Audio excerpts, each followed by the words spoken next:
내일 모레면 드디어 크리스마스인데요. 여러분은 크리스마스 하면 어떤 기억이 떠오르는지 궁금합니다. 아마도 화려한 어떤 밤거리, 또 멋지게 장식된 크리스마스 트리, 또 여기저기서 들려오는 어떤 음악 소리, 또 구세군의 종소리, 이런 것들이 떠오르지 않을까 싶습니다. 또 어릴 적 교회에서 보냈던 그런 추억들도 생각나실지 모르겠습니다. 성탄 전야에 친구들과 교회에 모여서 성탄 트리를 장식하고 또 선물을 교환하고 또 밤에는 새벽송을 돌면서 과자와 떡국을 집사님들로부터 얻어먹었던 그런 추억도 떠오르지 않을까 그렇게 싶습니다. 아마 어떤 따뜻한 그런 기억이 있으실 텐데요. 하지만 오늘 성경이 말하는 크리스마스는 조금 달라 보입니다. 우리가 상상하는 그런 크리스마스가 아니라 시작부터 아주 우울한 그런 크리스마스였던 것입니다. 일단 예수님의 그 탄생 자체가 축복이 아니라 어쩌면 비극이었습니다. 아기 예수님이 탄생했다는 소식이 들리자 헤롯 왕은 어떻게 했습니까? 매우 그 사실을 불편해했죠. 자기 외에 다른 왕이 태어났다는 그 소식에 행여나 자기 자리가 뺏기지는 않을까 너무너무나 두려워했습니다. 그래서 어떻게 했죠? 헤롯 왕은 2살 이하의 아이들을 모조리 다 죽이게 됩니다. 생각해 보면 정말 끔찍한 그러한 일이죠. 생각해 보십시오. 2살 아이를 죽이려고 찾아다니는 그런 군병들의 모습, 또 그 아이들을 감추고 빼앗기지 않으려는 그런 부모님들, 아마 통곡과 슬픔으로 온 유다 땅이 정말 난리가 났을 겁니다. 그뿐이 아닙니다. 그렇게 해서 태어난 아기 예수님의 형편 또한 그에 못지않게 정말 비극입니다. 하고 많은 그러한 여인들 중에서 하필이면 아직 결혼하지 않은 그런 여자의 몸에서 태어난 것입니다. 우리야 그것을 성령으로 잉태한 것으로 신앙 고백하고 있지만 그걸 모르고 믿지 않는 자들은 어떻게 그걸 보고 수군댔겠습니까? 처녀가 애를 뱄으니 아마 다들 수군거리고 멀리했겠죠.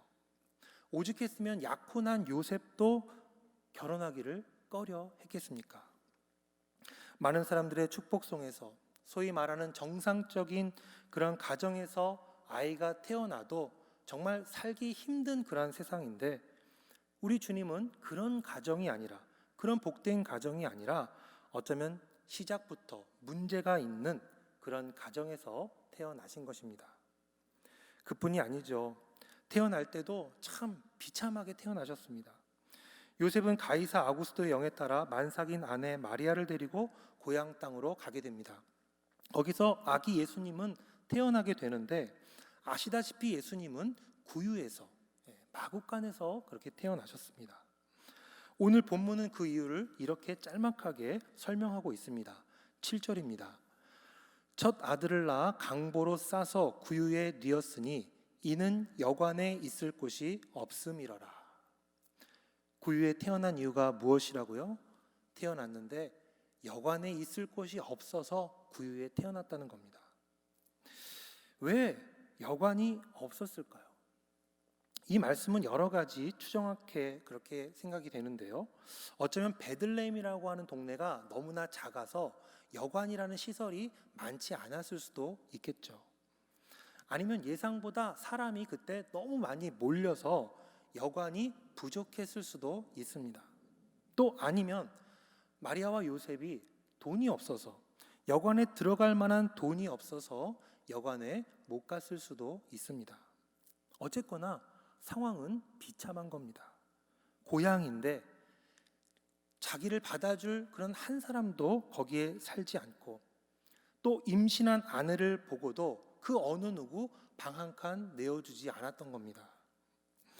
두 부부에게 있어서 너무나 비참한 그런 일이었을 겁니다. 여러분 중에 누가 이런 곳에서 아이를 낳고 싶겠습니까? 누가 이런 가정에서 여러분 태어나고 싶겠습니까? 그러나 우리 주님은 바로 그러한 가정, 그러한 곳에서 태어나신 겁니다. 이것이 성경이 말하고 있는 크리스마스 이야기입니다. 우리가 기억하는, 우리가 추억하는 그런 크리스마스의 느낌과는 사뭇 다른 내용이죠. 이러한 성경이 말하는 이 크리스마스를 생각하다가 떠오른 시 한 편이 있었습니다. 그것은 바로 기영도 시인의 엄마 걱정이라고 하는 그러한 시입니다. 기영도 시인이 가난했던 어린 시절을 추억하면서 직접 경험하고 느꼈던 것을 쓴 시인데요. 교과서에도 실린 시여서 아마 아시는 분도 계실 겁니다. 제가 읽어드리도록 하겠습니다. 엄마 걱정, 기영도. 열무 30단을 이고 시장에 간 우리 엄마 안 오시네. 해는 시든 지 오래. 나는 찬밥처럼 방에 담겨 아무리 천천히 숙제를 해도 엄마 안 오시네. 배춧잎 같은 발소리 타박타박 안 들리네. 어둡고 무서워 금간 창틈으로 고요히 빗소리 빈 방에 혼자 엎드려 훌쩍거리던 아주 먼 옛날, 지금도 내 눈시울 뜨겁게 하는 그 시절 내 유년의 윗목. 여러분, 이 시 가운데서 어떤 구절이 마음에 드시나요? 저는 많은 19절 중에서 다 좋지만 나는 찬밥처럼 방에 담겨 라는 구절과 그 시절 내 유년의 윗목이라는 구절이 마음에 듭니다. 우리 다 생각해 보면 그런 좀 아련한 기억들이 있지 않습니까? 찬밥처럼 방에 담겨져서 빈 방에 혼자 엎드려 훌쩍거리던, 그렇게 엄마를 기다리던 그 시절 내 유년의 윗목. 저도 그런 기억을 작지만 갖고 있습니다. 물론 기영도 시인과 비교할 바는 아니지만 제가 7살 때였을까요? 아침에 일어나면 집에 아무도 없는 겁니다. 엄마 아빠 모두 다 일 나가시고 누나들은 학교에 가고 저만 혼자 집에서 자다가 빈집에서 혼자 눈을 뜨는 겁니다. 그러면 너무너무나 무섭고 서러운데 머리맡에 요구르트 한 병이 있는 겁니다. 그러면 너무 기뻐서 그 요구르트를 마시면서 마음을 좀 달랩니다. 그리고 정신을 차려보면 이런 쪽지가 적혀 있는 거죠. 한거라, 밥 차려 놓았다. 밥상에 밥 먹으렴. 보면 밥상에 상 보자기가 덮여 있고 상 보자기를 치우면 약간 식은 그 밥이 차려져 있는 겁니다. 그럼 그 밥을 먹고 누나들이 학교에서 돌아올 때까지 혼자서 그림도 그리고 열심히 알아서 노는 겁니다. 사실 우리 다 이렇게 살았죠. 찬밥처럼 빈 방에 담겨 혼자 훌쩍거리던 아랫목이 아닌 어떤 윗목에서 우리 그렇게 살았고, 사실 또 따지고 보면 지금도 그렇게 살고 있습니다. 요즘 블로그다, 페이스북이다, TV, 유튜브 뭐다 해서 다들 굉장히 행복해 보이고 나만 좀 불행한 것처럼 보이지만 사실 그렇지 않습니다. 다들 행복해 보이려고 애쓰고 노력할 뿐이죠. 좋은 얘기, 행복했던 얘기, 그런 얘기들만 가득한 것 같지만 사실 그런 건 잠깐일 뿐입니다. 오늘 연 목사님께서 이제 곧 결혼을 하시거든요. 웨딩 사진을 하나 보여주셨는데 두 예비 부부가 햇살이 드리운 창가에서 멋지게 누워있는 사진을 보여주더라고요. 그런데 얘기를 들어보니까 그날 촬영할 때 날씨가 너무 안 좋았는데 잠깐 해가 들어서 급하게 사진을 찍었다는 겁니다. 그래서 제가 얘기해 줬습니다. 결혼 선배자로서. 그게 결혼이다. 잠깐 해 드는 거지 대부분 다 흐리다. 명심해라. 제가 이렇게 말해줬습니다. 물론 저는 늘 해가 드는 그런 결혼 생활을 지금도 하고 있지만 대부분 그렇다는 것이죠. 우리 인생에 여러분 해 드는 날이 며칠이나 되겠습니까? 해는 정말 잠깐 드는 것이고 생각해 보면 늘 찬밥같이 그 빈방에 던져져 있고 윗목 같은 그런 차가운 인생을 살고 있죠. 기영도 시인의 시를 소개한 마당에 한 편 더 시를 소개하고자 합니다. 우리 동네 목사님이라고 하는 시인데요. 이것도 제가 한번 읽어드리겠습니다. 우리 동네 목사님 기형도. 읍내에서 그를 본 것은 이번이 처음이었다. 철공소 앞에서 자전거를 세우고 그는 양철 홈통을 반듯하게 펴는 대장장이의 망치질을 조용히 보고 있었다. 자전거 짐틀 위에는 두껍고 딱딱해 보이는 성경책만한 송판들이 실려 있었다. 교인들은 교회당 꽃밭을 마구 밟고 다녔다. 일주일 전에 목사님은 폐렴으로 둘째 아이를 잃었다. 장마통의 교인들은 반으로 줄었다. 더구나 그는 큰 소리로 기도하거나 손뼉을 치며 찬송하는 법도 없어 교인들은 주일마다 수군거렸다. 학상의 소년들과 목사관 뒤터에 푸성기를 심다가 저녁 예배에 늦은 적도 있었다. 성경이 아니라 생활의 밑줄을 그어야 한다는 그의 말은 집사들 사이에서 맹렬한 분노를 자아냈다. 폐렴으로 아이를 잃자 마을 전체가 은밀히 눈빛을 주고받으며 고개를 끄덕였다. 다음 주에 그는 우리 마을을 떠나야 한다.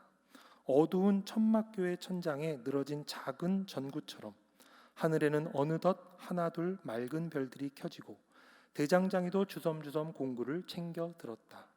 한참 동안 무엇인가 생각하던 목사님은 그제서야 동네를 향해 천천히 페달을 밟았다. 저녁 공기 속에서 그의 친숙한 얼굴은 어딘지 조금 쓸쓸해 보였다. 우리 동네 목사님이라는 제목인데요, 가만 들어보면은 이상한 목사님입니다.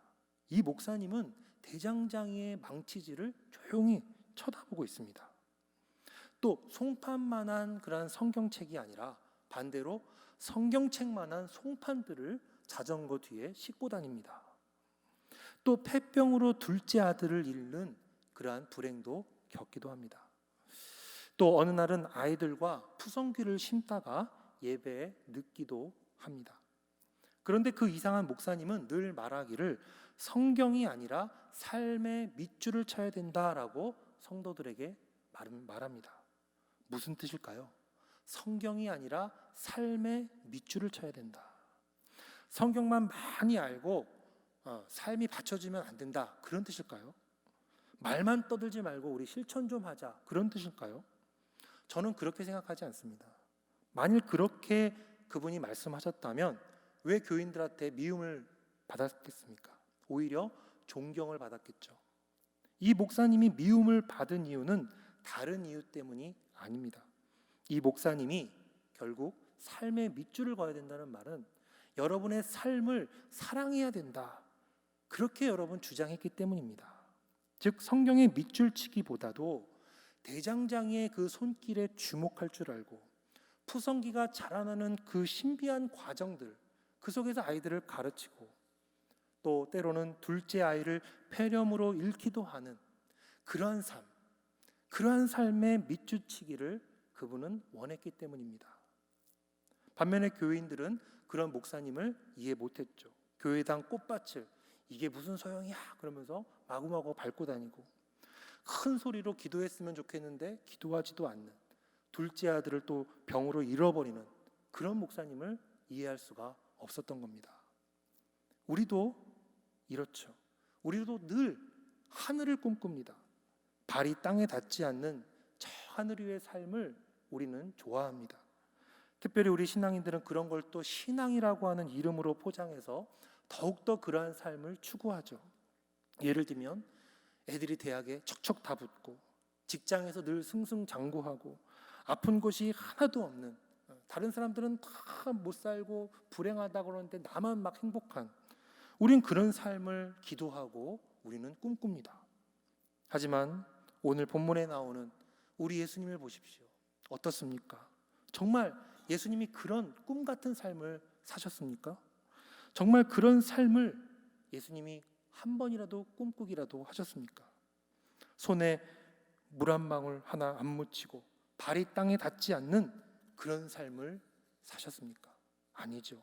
처절할 정도로 예수님은 아래에 그 밑바닥의 삶을 사신 겁니다. 찬밥 같고 윗목 같은 삶을 사셨지. 그러한 우리들의 인생의 삶에, 그런 삶의 밑줄을 그으면서 그렇게 사셨습니다. 오늘 본문이 그거를 잘 보여줍니다. 예수님이 하나님의 아들인데 누일 곳이 하나 없는 겁니다. 자기가 만든 세상입니다. 자기가 만든 세상에 자기가 찾아왔는데 아무도 그를 알아보지 못하고 방을 빌려주지 않는 겁니다. 결국 짐승들이나 사는 마곡간, 그 구유통에 태어나신 겁니다. 왜 이렇게 하신 겁니까? 주님은 왜 그런 삶을 선택하신 겁니까? 바로 우리의 삶을, 우리의 삶이 바로 그와 같기 때문에, 그리고 그런 우리의 삶을 사랑하셨기 때문입니다. 다시 말해 주님은 구유의 태어나심을 통해서 우리에게 이렇게 말씀하고 있는 겁니다. 늘 하늘을 추구하고 조금 같은 인생을 꿈꾸는 우리들에게 말씀하시는 거예요. 얘들아, 너만 버려진 거 아니다. 너만 찬밥처럼 빈방에 버려진 것 같고 너만 차가운 그 윗목에 남아서 눈물 흘리는 것 같지? 아니다. 너희네 삶이 다 그렇다. 너희 중에 찬밥 같지 않고 윗목 같은 삶을 사는 사람은 아무도 없다. 내 그걸 알고 이렇게 너희 삶에 찾아왔다. 이렇게 말씀해 주시는 겁니다. 여러분, TV나 유튜브에 나오는 그런 삶에 여러분 현혹되지 마십시오. 사실 그런 건 현실이 아닙니다. 잘 편집되고 잘 짜여진 그런 삶이죠. 주님은 그런 하늘의 삶은 없다라고 말씀하십니다. 누울 곳 없어 구유에 뉘어있는 삶, 바로 오늘 본문이 말해주고 있는 그런 삶, 그것만이 현실이라고 말씀하고 계십니다. 다시 말해 대장장이의 망치질이 있는 그런 자리, 푸성기가 자라고 있는 그 자리, 자기 아들을 폐병으로 잃는 그 자리, 그곳에 우리의 삶이 있고 그곳에 내가 너희와 함께 있다라는 것을 오늘 이 이야기를 통해 말씀하고 계신 겁니다. 사랑하는 대연의 성도 여러분, 윤동주 시인은 이렇게 노래했었죠. 별을 노래하는 마음으로 모든 죽어가는 것을 사랑해야지. 저는 이 식구를 참 좋아합니다. 우리는 별을 노래합니다. 영원한 것, 변하지 않는 것, 정말 꿈만 같은 것들을 우리는 노래합니다. 마치 불빛 영롱한 밤거리의 크리스마스를 노래하듯이 우리는 그러한 삶을 동경하고 노래합니다. 하지만 주님은 뭐라 말씀하시는 겁니까? 그렇게 별을 노래하는 마음으로 모든 죽어가는 것을 사랑해야지. 마치 영원한 것을 노래하듯이 늙고 병들고 죽는 것들을 사랑해야지. 찬밥처럼 버려지고 윗목처럼 차가워진 것들을 사랑해야지라고 말씀하고 계신 겁니다. 결국 오늘 본문을 통해서 여관에 있을 곳이 없어 구유에 누이신 그 예수님의 이야기가 우리에게 들려주시고자 하는 것은 바로 그것입니다. 주님이 우리의 삶에 친히 내려오셨다는 겁니다. 주님이 친히 그러한 우리의 삶을 사셨다는 겁니다. 다시 말해, 얘들아, 너희는 지금 혼자가 아니다. 내가 네 옆에 있다. 너는 너 혼자 그 길을 걷는다고 생각하지만 사실 그 길은 지금 모든 사람들이 다 걷고 있는 길이고, 사실 그 길은 내가 이 땅에 왔을 때 걸었던 길이고 지금도 네 곁에서 걷고 있는 그런 길이란다 말씀하시는 겁니다. 이제 내일 모레면 성탄절입니다. 우리 주님은 오시되 늘 자리가 없어서 구유에 오셨습니다. 구유 같은 여러분의 삶, 찬밥 같고 윗목 같은 우리의 삶에 오셨습니다. 아기 예수님의 그 오심을 생각하시며 오늘도 여러분의 바로 그 삶을 사랑하시고 또 여러분 곁에 계시는 그 주님의 그 사랑이 늘 함께 하시기를 주님의 이름으로 축원드립니다. 기도하겠습니다.